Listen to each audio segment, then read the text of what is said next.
Em 485 a.C., quando conquistada pelos babilônios, Israel era uma terra árida, onde os poucos camponeses que a habitavam davam duro para sobreviver. Esta era a terra que Deus havia prometido para Abraão, Isaque e Jacó, e aos seus descendentes para sempre. Toda a terra que você está vendo, darei a você, Abraão, e a sua descendência para sempre. A terra não poderá ser vendida definitivamente, porque ela é minha. O povo que orgulhosamente habitava a terra prometida foi dizimado, espalhado e levado à Babilônia, onde passou 70 anos, conforme predito por Jeremias. Toda esta terra se tornará uma ruína desolada, e vocês estarão sujeitos ao rei da Babilônia durante 70 anos. Muitos judeus haviam voltado a Jerusalém para reerguer o templo, mas o resto da cidade estava em ruínas, suas paredes derrubadas e portões queimados. Em meio à desolação, Deus inspirou o profeta Zacarias a proferir uma das profecias mais notáveis já registradas. Ela predizia o período bíblico conhecido como os últimos dias. Farei de Jerusalém uma taça que embriague todos os povos ao seu redor. Farei de Jerusalém uma pedra pesada para todas as nações. O cumprimento dessa profecia, após o admirável renascimento de Israel em 1948, é constatado pelo mundo todo. Exatamente como previsto na Bíblia, ao invés de Nova York, Berlim ou Moscou, a pequenina Jerusalém é o fardo maior dos países do mundo. O peso que ela tem é tal que o Conselho de Segurança das Nações Unidas dedicou quase 1/3 das suas deliberações a Israel, que representa apenas 1/1000 da população mundial.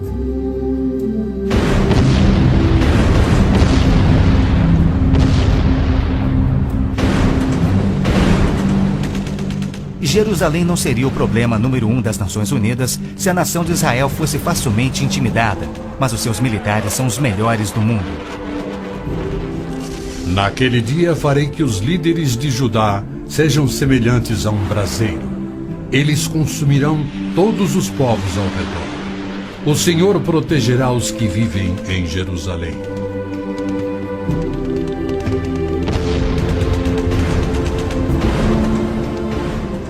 E exatamente como previsto, Israel tem devorado quem o ataca, vencendo todas as guerras, apesar de enormes desvantagens.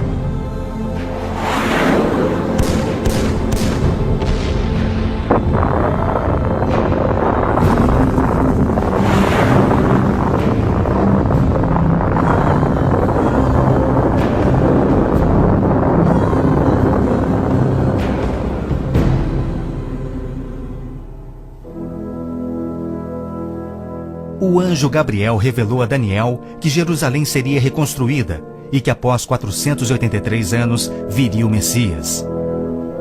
E que seu próprio povo, o povo de Israel, o rejeitaria e o crucificaria. Que a cidade e o templo ficariam outra vez em ruínas. E foi assim que aconteceu. Depois o ungido será morto e já não haverá lugar para ele. A cidade e o lugar santo, o templo, serão destruídos pelo povo do governante que virá. Jesus entrou em Jerusalém no dia exato da profecia, foi aclamado como Messias e depois rejeitado. Jesus mesmo profetizou: Eu lhes garanto que não ficará aqui pedra sobre pedra, serão todas derrubadas. E serão levados como prisioneiros para todas as nações. No ano 70 DC, exatamente como Cristo previu, os exércitos romanos, sob Tito, saquearam Jerusalém, derrubaram o templo de Herodes e não deixaram pedra sobre pedra. Mais de 1 milhão de judeus foram mortos e o remanescente espalhado pelas nações. Vocês serão desarraigados da terra em que estão entrando para dela tomar posse. Então o Senhor os espalhará pelas nações, de um lado ao outro da terra. Os profetas de Israel também previram o antissemitismo, que perseguiria os judeus por toda parte. Vocês serão motivo de horror e objeto de zombaria e de riso para todas as nações. Espalhados entre as nações, os judeus têm sido odiados, perseguidos e mortos como nenhum outro povo, enquanto a estéril terra de Israel permaneceu de luto. Após sua visita em 1867, o escritor Mark Twain escreveu: Belém, a terra em que os anjos cantaram não é habitada por criatura alguma.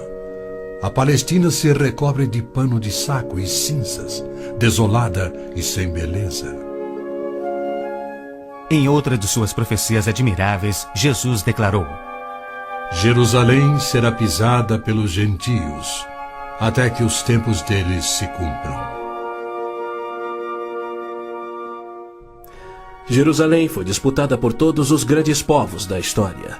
Babilônios a dominaram, depois os medo-persas. Alexandre o Grande tomou a Palestina para os gregos em cerca de 300 a.C. Depois foram os egípcios, seguidos pelos assírios e então os romanos. Invasores islâmicos se apoderaram dela, mas foram depostos nas cruzadas. Mais tarde, os mamelucos islâmicos do Egito a tomaram. Depois, os turcos otomanos reinaram por 4 séculos. E ao longo destes séculos, os judeus ali viveram e sofreram. O pleno cumprimento das profecias bíblicas sobre Israel, Jerusalém e os judeus é a prova incontestável da existência de Deus e da veracidade bíblica. Muitos pensam que as cruzadas católicas libertaram a Terra Santa para os judeus, quando, na verdade, massacraram os judeus e tomaram a terra para a Igreja Católica. O Papa Urbano II, que organizou a primeira cruzada, desafiou seus seguidores a seguirem a estrada para o Santo Sepulcro, tomando a terra daquela raça malvada e sujeitando-a ao seu domínio. Hordas de voluntários, ostentando a bandeira da cruz, massacraram os judeus, a linhagem terrena de Cristo. Isso por todo o trajeto a Jerusalém. O líder da cruzada, Godofredo de Bouillon, jurou que se vingaria pelo sangue de Cristo, matando até o último dos judeus. Ao tomarem a cidade de Davi, seus homens perseguiram os judeus até a sinagoga e atearam fogo nela. Os papas subsequentes trataram os judeus como leprosos sem qualquer direito. Entre estes, Pio VII, Leão XII, Pio VIII e Gregório XVI. O abuso de Hitler contra os judeus alemães antes da Segunda Guerra descortinou um antissemitismo fervilhante que se estendeu por todo o mundo. Ao navio transatlântico St. Louis, abarrotado com 1.100 refugiados judeus, foi negado acesso a todos os portos nas Américas do Sul, Central e do Norte. 700 destes tinham vistos de imigração para os Estados Unidos, porém o presidente Roosevelt os enviou de volta para morrerem nos fornos de Hitler. Até mesmo a Suíça rejeitou os judeus, devolvendo-os aos seus assassinos, e serviu como banqueira de Hitler, guardando para os nazistas bilhões de dólares em ouro e dinheiro roubado das vítimas judias. No final da Segunda Guerra, a promessa de Deus de retornar o seu povo à Terra Prometida parecia mais absurdamente ilógica do que nunca. 6 milhões de judeus perderam a vida no Holocausto de Hitler, um fato que muitos continuam a negar. Embora Adolf Eichmann relatou, enquanto prisioneiro, que o massacre dos judeus foi o maior de todos os crimes, a maior dança funesta da história da humanidade.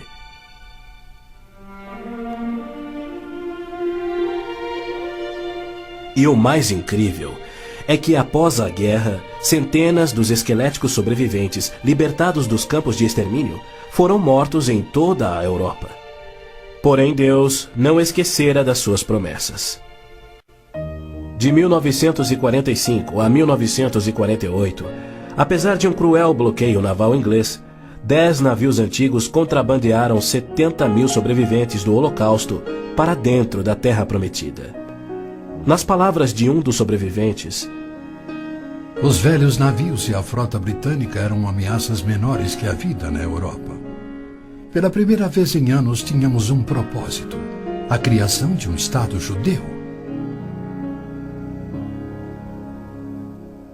Milhões de judeus têm voltado a Israel oriundos de mais de 100 países.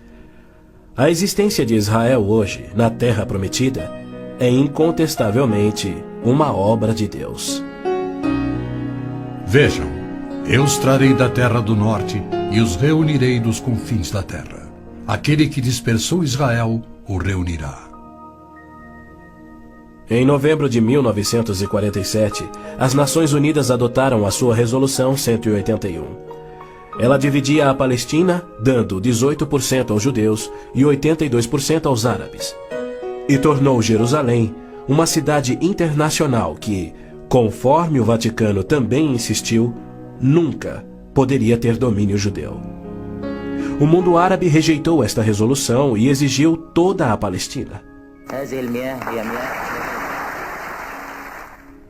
Até hoje, nenhum mapa árabe admite a existência de Israel.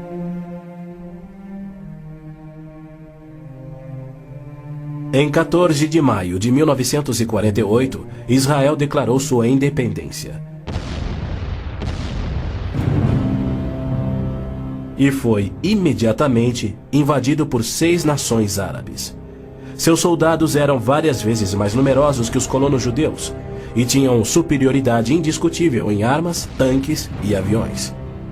Tendo recebido da ONU uma faixa estreita e indefensável de terra, rodeada de inimigos dispostos a exterminá-lo, Israel deveria ter sido aniquilado. Porém, para a surpresa do mundo inteiro, que torcia para os seus inimigos, os colonos israelenses derrotaram os que buscavam destruí-los, exatamente como Deus prometera. E assim tem acontecido em guerra após guerra, à medida que seus inimigos têm tentado aniquilar Israel. Sim, é isto mesmo. A aniquilação é o seu propósito declarado. Os muçulmanos têm como dever religioso a exterminação dos judeus. Eles sonham com sua destruição e promovem festividades para honrar os assassinos dos inocentes cidadãos de Israel. O fundamentalismo islâmico começa a varrer o nosso mundo. O próprio Maomé declarou: A última hora não virá antes que os muçulmanos lutem contra os judeus e os muçulmanos os matem. Mas por que a imprensa chama os terroristas muçulmanos de radicais e extremistas? Na verdade, eles apenas estão sendo fiéis ao islamismo. O Corão ordena: Não tomeis por confidentes amigos os judeus nem os cristãos. Matai os idólatras, os não muçulmanos, onde quer que os acheis. Capturai-os, acossai-os e espreitai-os. Líderes muçulmanos, religiosos e políticos ameaçam os judeus como fazia Hitler na TV, pelo rádio e alto-falantes nas ruas e nas mesquitas. Quando Gaddafi brada: a batalha de Israel será tal que Israel deixará de existir, ele fala por todos. O extermínio de Israel é transmitido aos muçulmanos desde o aleitamento. Um ministro da educação da Síria escreveu: O ódio com que doutrinamos as mentes dos nossos filhos desde o parto é sagrado. Um livro-texto de adolescentes egípcios declara: Israel não viverá se os árabes forem firmes no seu ódio. E um livro de pré-adolescentes diz: Os árabes não desistem de trabalhar em prol do extermínio de Israel. É uma loucura Israel tentar firmar acordos de paz com inimigos como estes, mas a pressão mundial o obriga a isto. Na Guerra de Yom Kippur de 1973, milhares de tanques atravessaram simultaneamente o Sinai, oriundos do Egito, e descendo o Golã a partir da Síria num ataque surpresa cuidadosamente orquestrado. As forças militares de Israel estavam todas de licença, celebrando a mais sagrada de suas festas religiosas, levando, portanto, 3 dias para que se mobilizassem. 300 mil israelenses enfrentaram 1,2 milhões de árabes. Escapando por um fio da derrota, Israel sofreu pesadas baixas. Mas, em cumprimento incontestável da admirável profecia de Zacarias, de que as tropas judias seriam como fogo que consumiria as nações vizinhas, Israel expulsou os seus inimigos. Em retaliação por ter se defendido, 61 nações romperam relações diplomáticas com Israel, enquanto nenhuma nação repreendeu os árabes por seu ataque surpresa. Este tenso e custoso estado de alerta de Israel tem sido manipulado de modo a acusá-lo de perpetrador de violência infundada contra vizinhos amantes da paz.